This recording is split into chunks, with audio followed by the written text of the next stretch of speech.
Fruits are death. I mean, and I think that, I guess you realize that this is, the meat is what's giving me the most nutrition, and the other food is perhaps not so much. And it's, it's a waste of time, or I don't know, it tastes good. Who knows? I mean, we do different things for that. How long did it take you to start recovering? I mean, when did you notice when you started putting that fish back in your diet? I mean, how much improvement did you get just from that? And then how much percentage did you get when you went, I guess, full carnivore? Yeah, so that's a great question. Many ex-vegans that start eating carnivore talk about the lights coming back on. I can tell you that a similar situation happened to me. One of the first things I noticed was my brain fog starting to lift after having a couple of days worth of good, healthy omega-3s and all the stuff that's in nice. I bought organic. I was eating all organic salmon that I could get in any local fish. And as I said to you, my digestion was still a wreck. I still had, at that point, severe candida infections, chronic Epstein-Barr as well. I forgot to mention that. And so I was still pretty fatigued. But as I listened to my mother-in-law, as all men must do, and started adding back in some organ meats, liver specifically, and, slowly worked my way with liver and some organ meats alongside the salmon. And I saw some great strides after that, but it wasn't until I went fully carnivore, which was, I have my about a year anniversary coming up in March, I want to say, a full carnivore.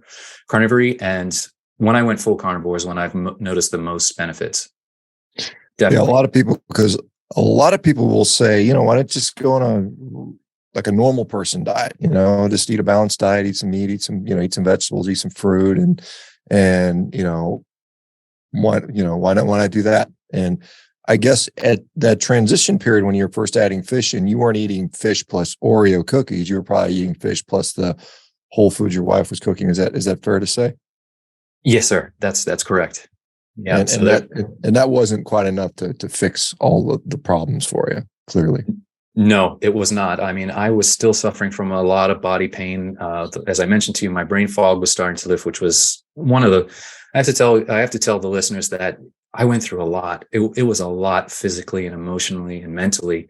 And, one of the worst things was the brain fog, because at then 48 years old, whatever, I just thought, is this going to be my lot in life? What am I going to be destined for now that I'm 48? I can't live like this. This is crazy. The depression, losing the job. And now, ironically, one of the greatest benefits besides the physical, obviously, that most folks talk about is the mental benefits on carnivore, the clarity, the ease of thought, the steady mood all day long. These are some of the things that I appreciate greatly. You got down to 127 pounds. Where are you at today? About 170 now. So I'm really proud of that. And most of it's muscle. I mean, I can't really show you in the frame here, but I mean, I'm doing pretty well. I'm putting muscle back on, and big old gun. Yeah. Yeah. I'm doing well, Dr. Baker. I'm throwing some weights around. I'm still not where I want to be. I want to get back up to about 180, 185 is where I think I feel most comfortable, but my body's just telling me what I should be eating right now. I don't try and force anything. One of the things I tell folks, they always ask me, because I'm getting a lot of messages on my social media now, like the before and after pictures. James, I can't believe how far you've come. And I just tell folks to make sure they experiment with themselves. Don't be afraid to try new things. As I mentioned earlier, if I hadn't had found you and Sally Norton online, I probably wouldn't be here having this interview today physically. I certainly wouldn't be able to do it mentally, because I couldn't even think about it. I was too fatigued, too ill. And I just encourage folks to try. It may seem, you mentioned earlier that some folks may think I'm crazy. Well, I'd rather be alive than crazy. I mean, I'm sorry. I know you know what I'm trying to say here. Yeah, I'd rather be alive and crazy than passed away, because I was very close to that. It was a scary time. Yeah, and that's an important, I think, concept, because you had some level of illness at some point, and then it got really severe.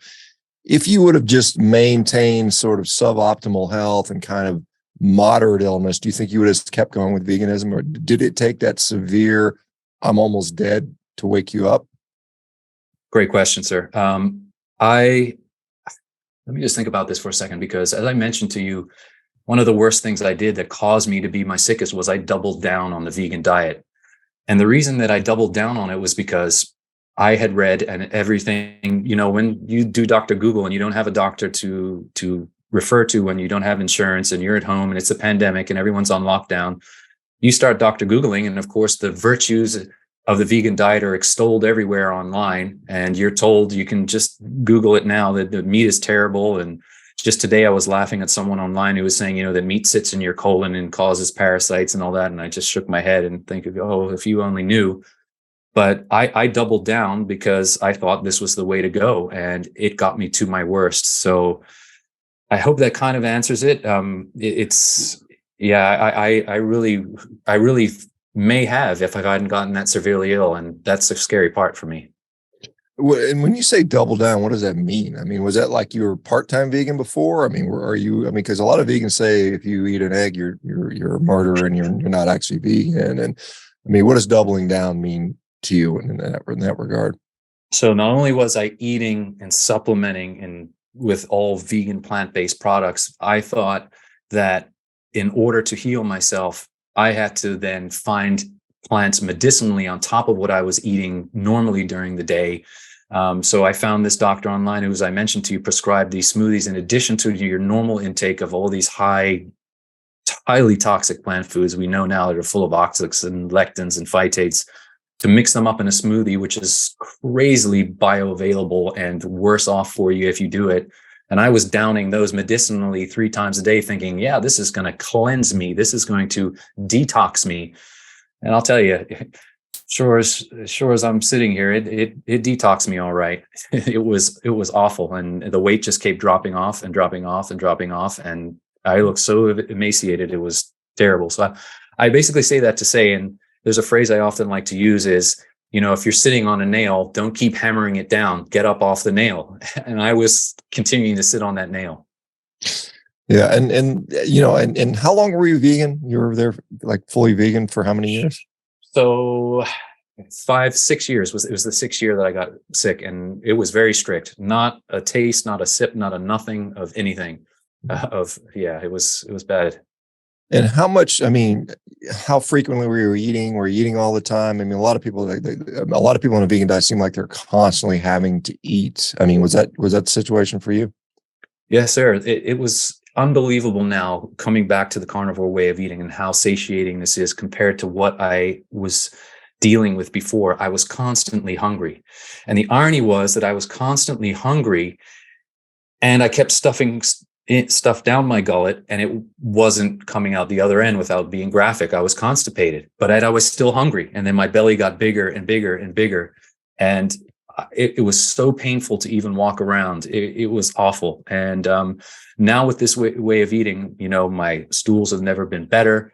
I am satiated. I don't feel like I need to snack at all. The food that I'm eating is sustaining me through the day. I can fast if I need to. Unbelievable difference.